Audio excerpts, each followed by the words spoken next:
Paano kung sabihin ng Diyos na siya ay laban sa atin? Pag-usapan po natin 'to sa devotion natin na ito.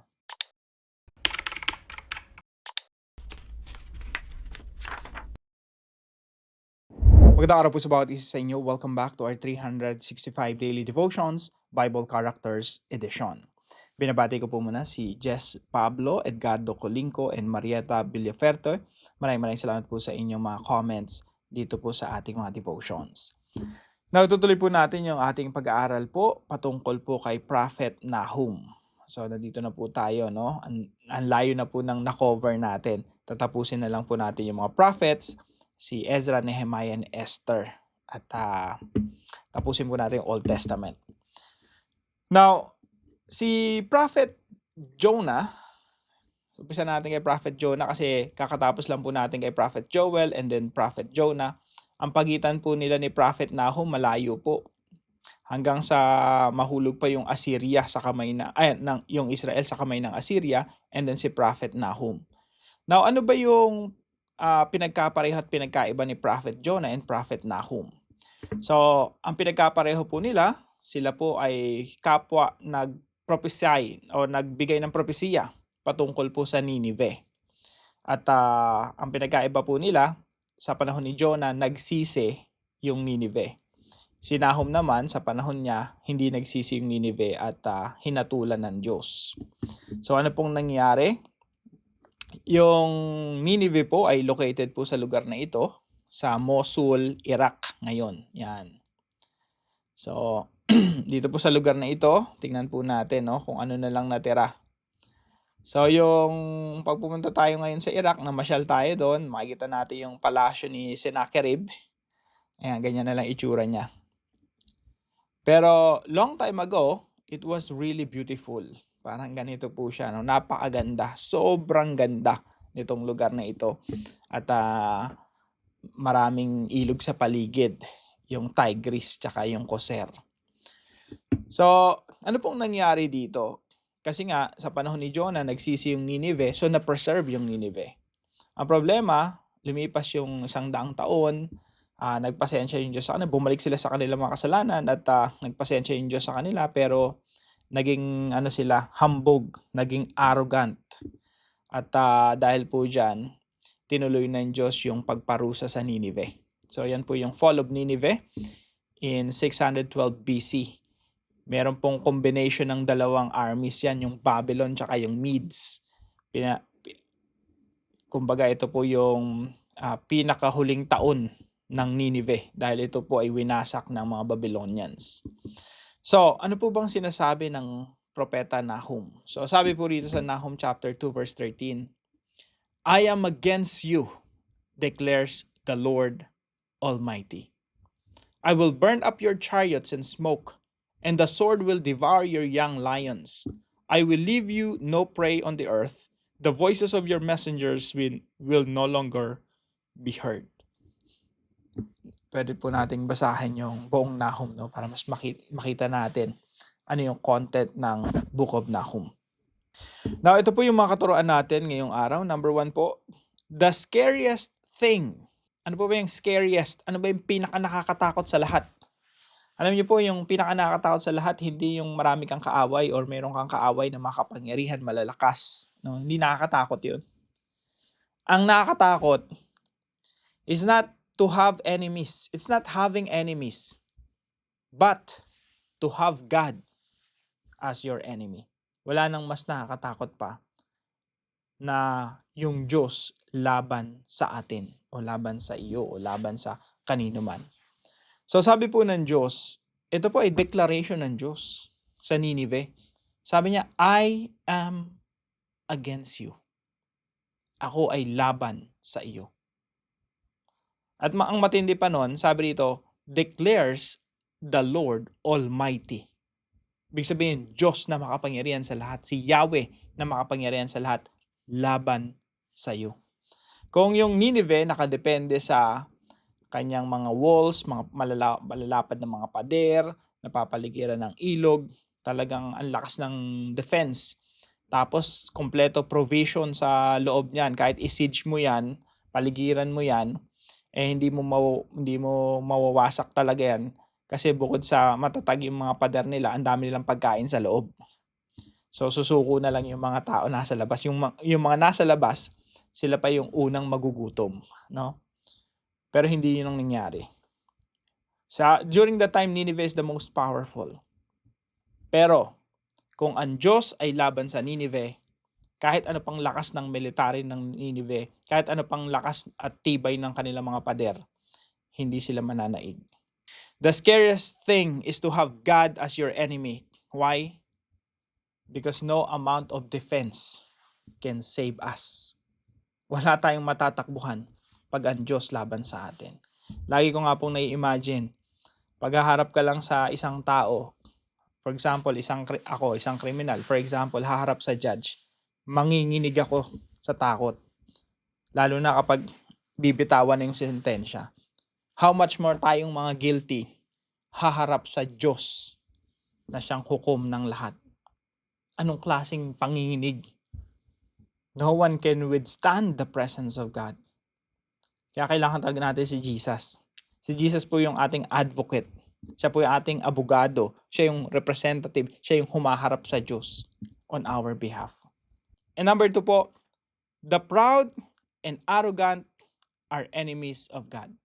Paano mo malalaman kung ang Diyos ay laban sa isang tao? Ang isang malinaw po na makikita natin sa banal na kasulatan ay kapag ang isang tao ay mataas ang tingin niya sa kanyang sarili, he is self-reliant, dumedepende siya sa sarili niyang lakas, at dahil doon nagiging mapagmataas siya at tingin niya yung mga tagumpay na nakamit niya ay dahil sa sarili niyang lakas, you know that God is against that person. Naalala niyo po ba si Nebuchadnezzar? Si Nebuchadnezzar, dinamitan ng Diyos, pinalakas ng Diyos, binigyan ng authority ng Diyos. Pero there was a point in his life, tinignan niya lahat ng pinagkatiwala ng Diyos sa kanya, sabi niya, lahat ng ito dahil sa sarili kong kakayanan. At that point in time, ibinagsak ng Diyos si Nebuchadnezzar. Ginawa siyang mas mababa pa sa isang hayop. Sa loob ng mahabang panahon, para siyang baliw na lumalakad-lakad lang doon sa kanyang hardin. Pangatlo po, the greatest blessing is to have God on your side. Kaya po, sabi po rito sa Romans chapter 8, verse 31. What then shall we say in response to these things? If God is for us, who can be against us? Kung ang Diyos ay laban sa atin, wala tayong matatakbuhan kahit sino, wala makapagtanggol sa atin. Pero kung ang Diyos ay panig sa atin, walang makakalaban sa atin. Walang makakatalo sa iyo. Sabi dito sa Tagalog, kung ang Diyos ay kakampi natin, sino ang laban sa atin? That's the greatest blessing. Kung ang Diyos ay panig sa iyo, kung ikaw ay lumalakad ayon sa kalooban ng Diyos, kung ikaw ay nasa ilalim ng kapangyarihan ng Panginoon Jesucristo, once you surrender your life to Jesus, you have the favor of God. You have the grace of God. And the presence of God is with you and for you. Now, bilang application po sa pinag-aaralan natin ito, number 1 po, be courageous, for God is with you. Lagi ko pong sinasabi na tayo mga Christians, tayo na dapat yung pinakamatatapang sa lahat. Walang Kristiyanong takot sa multo. Walang Kristiyano. Kung hindi ka nga takot sa multo, hindi ka takot sa vampiro, hindi ka takot sa manananggal, mas lalong hindi ka na dapat matakot sa mga tao. No? Kung sa mga spiritual beings nga, hindi ka natatakot, mas lalong hindi ka dapat matakot sa mga physical, mga tao. Now, yung Diyos, kapag siya ay panig sa iyo, ang ganda ng tanong ni Apostol Pablo, rhetorical question. Who can be against us? Kaya tayo na may karapatang maging matapang na walang kinakatakutan. Kasi kahit anong mangyari sa iyo, kahit mamatay pa tayo rito, no? We are safe in the hands of God. Sinong makakapatay sa atin? Matagal na tayong patay kay Kristo. At matagal na rin tayong nabuhay kay Kristo. Who can defeat us? If God is with us and for us. Kaya nga, ano tayo, indestructible eh. Wala makakawasak sa atin. Kasi ang Panginoon Jesucristo ay nangako na kahit mamatay ka, you will live forever. Because Jesus Christ is the resurrection and the life. Pangalawa po, be humble before God because He opposes the proud. Yan po yung malinaw sa Bible. Lagi nating makikita yan. Lahat ng nagmamataas, binabagsak ng Diyos. Sabi nga po rito sa isang talata, no? Sa 1 Peter chapter 5, verse 5 to 6. Sabi dito, clothe yourselves with humility. Sa Tagalog po, magsuot ng kapakumbabaan. Madalas po kasi tayo ang sinusuot natin yung mga pagmamayabang natin, no? Magandang relo, mga gandang mga kwintas, diamante, mga nagniningning at mga sinusuot natin mga branded na mga damit. Sinusuot tayo ng magagandang mga sapatos, nagdadrive tayo magagandang mga sasakyan. Yun yung madalas sinusuot natin, yung mga pwede nating ipagyabang. Pero ang sabi ng verse na ito, clothe yourselves with humility. Yung humility ang idamit natin sa ating mga sarili. Bakit? God opposes the proud, but shows favor to the humble. Iba talaga yung principle ng Diyos eh. Yung nagmamataas, binabagsak. God is opposing the proud and arrogant. Those who are proud, those who are self-reliant. God opposes them, but shows favor to the humble. Pero pinagpapala niya yung nagpapakumbaba.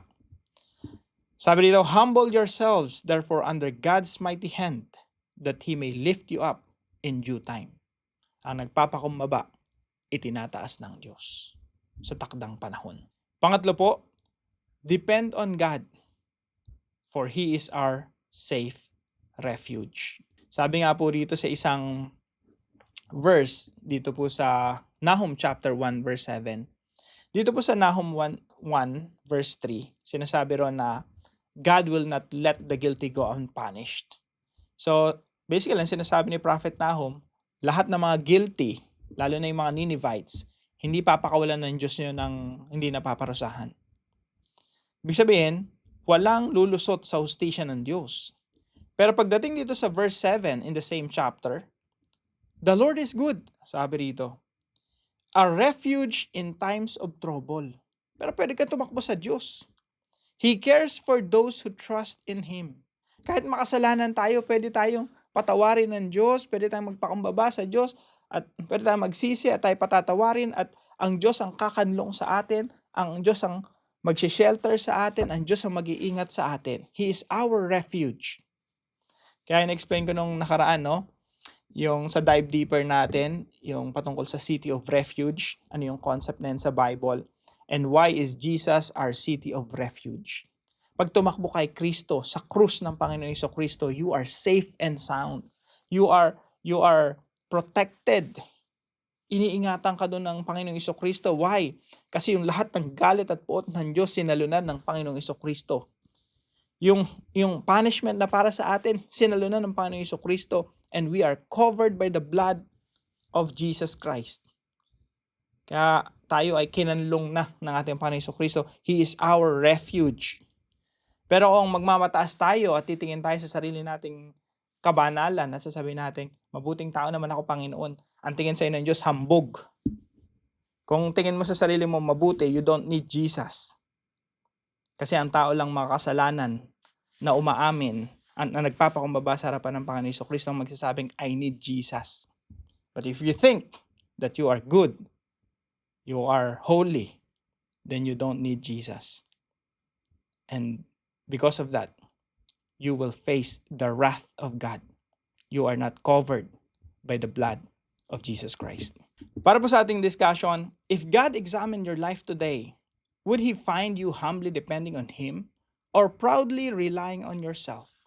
At para po sa ating dive deeper, pag-usapan po natin, what is the meaning of Lord Almighty sa Nahum chapter 2 verse 13.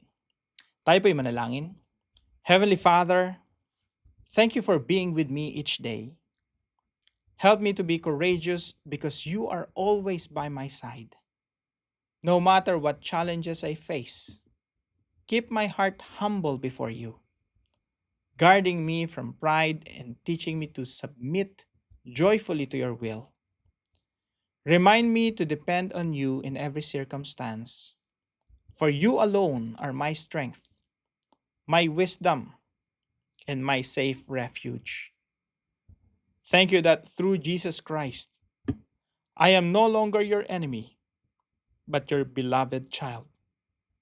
May I live each day in faithful obedience, bringing honor and glory to your name.